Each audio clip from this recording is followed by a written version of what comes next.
What's up, Trophy Hunter? Happy New Year. There is not much going on in the PSN store right now, so I decided to make a video of 20 PS5 Couch-Coop games. Of course, I will also show you the platinum difficulty and time for each game, but the main focus this time will be the game itself. There are easy games, there are tricky games, so there should be a game for everyone.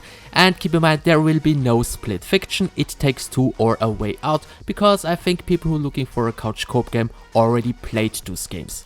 So we're jumping right into it with the first game, Gears of War Reloaded, a third-person action shooter game. Super fun game. You can play couch co-op the campaign, and you can also play couch co-op online against other players. If your co-op buddy isn't really good at games, it's not a big deal, because everyone can play on their own difficulty. For example, this means player 1 can on the hardest difficulty and player 2 can play on the lowest difficulty. The only difference is basically the player who selected the easier difficulty has a lot more health. This is also a good trick to breeze through the campaign on the hardest difficulty. The next game doesn't really need much explanation, it's Baldur's Gate 3. It's a turn-based RPG game and definitely for more experienced players. Each player manages their own inventory, actions and dialogue choices, but the turn-based combat is shared and required some teamwork. If the previous games are too long or too complex, here is an easier one, Big Helmet Heroes. The game always reminds me of Castle Crashers. If you know the game and enjoyed it, you will also like this one. Next one is Borderlands 4. Well, I guess you already heard about the game. The platinum requires a lot of time, but keep in mind the second player can always drop in and drop out whenever he wants. Next I have another Baldur's Gate game, Baldur's Gate Dark Alliance 2. This is an old school hack and slay game, one of my favorites. There are also plenty of cheat codes, you can start with a higher level, you can enable God mode and a lot of other stuff. Pretty fun game, especially in couch co-op. Keep in mind the time to platinum depends if you use cheats or not.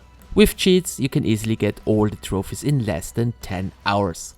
The next game is Brothers: A Tale of Two Sons, the remake. This is an easy and short game, perfect to play with your wife or with your child. Pretty simple and straightforward, but definitely worth a try. Next one is another easy and fun platinum, Slaps and Beans 2. It's a simple beat 'em up game with some mini games where you can play as Bud Spencer and Terence Hill. Next one is basically a well-known one, Cat Quest 3. Well, if you already have looked for couch co-op games, this name dropped probably very often. Super fun game, of course, especially in couch co-op with a relatively easy platinum trophy. So I'm not wasting your time, so we're jumping right into the next one, Earth Defense Force 6. Over 100 missions, 5 or 6 different difficulties and a lot of monsters. Super fun game, especially in co-op. Another thing why I should play co-op is you can reduce the platinum time a lot, because you need to complete all the missions with all characters on every single difficulty. Next one is perfect if you want to play with your child, Goat Simulator 3. Super fun and weird game, whether child or adult, everyone will have some fun with this game. We're jumping right to the next one, and I think not many players know that this game can be played couch co-op. I'm talking about Hellpoint.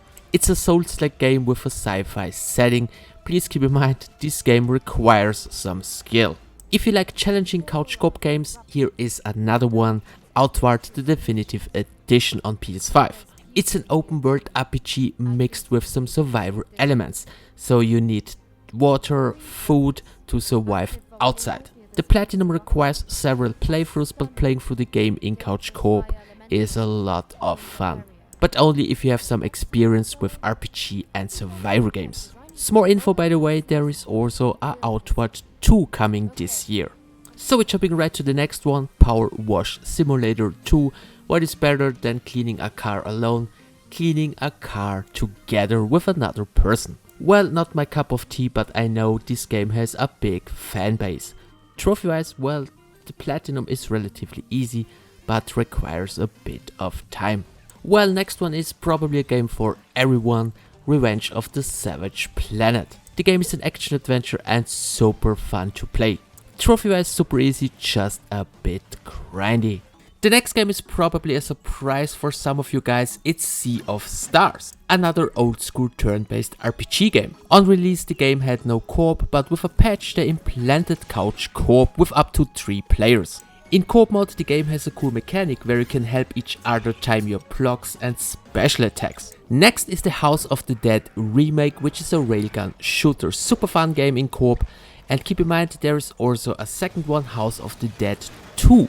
Both games can be played in couch co-op, they're short and super fun to play. During a playthrough you can also unlock some cheat codes. Trophy wise, well, the first one is a little bit easier and quicker than the second one, but both ones are not really hard at all. Next game on my list is the beautiful 3D platformer Sackboy: A Big Adventure. This one is truly a fantastic 3D platformer that fully supports 2 to 4 player couch co-op. You can play the entire campaign with your buddy and hunt down some trophies. I also want to mention there are some specific trophies where you need a second player, but it doesn't really matter if it is online or offline. So guys, we have 3 more games to go. Next one is an old school classic one, Time Splitters 2. This one can also be played with up to 4 players, and if you're a premium member you can download the game for free. You can play through the campaign, but there are also plenty of other modes, team deathmatch, elimination vampire, etc, etc, but most of them must be unlocked first. Trophy wise this is also a very quick one. Well, you should be able to unlock the platinum in less than 10 hours. The next game on my list is another action RPG game, The Last Oricru. On release the game wasn't perfect, but the game got a big update. They also reduced the price from $50 to $20, so now it's probably worth a try. You can play through the entire story mode offline or online co-op. The platinum requires several playthroughs, but if you rush through the game you can easily complete the story within 10 to 12 hours. And last but not least, a game you probably never heard of, Moonglow Bay. The game is a mix of fishing, cooking, business management and town restoring RPG elements. The second player can drop in anytime to support player number 1. Trophy wise, pretty easy platinum, everything can be unlocked in a single playthrough, but keep in mind there are a handful of missable trophies. So guys, that's it. This was my list of 20 PS5 couch co-op games probably worth playing. I hope the list was useful and 1 or 2 of the games will be of interest to you. If you know any more hidden gems or worth playing couch co-op games for PS5, let me know it in the comments section below. I hope you found this video useful. Thanks for the attention. See you in my next one.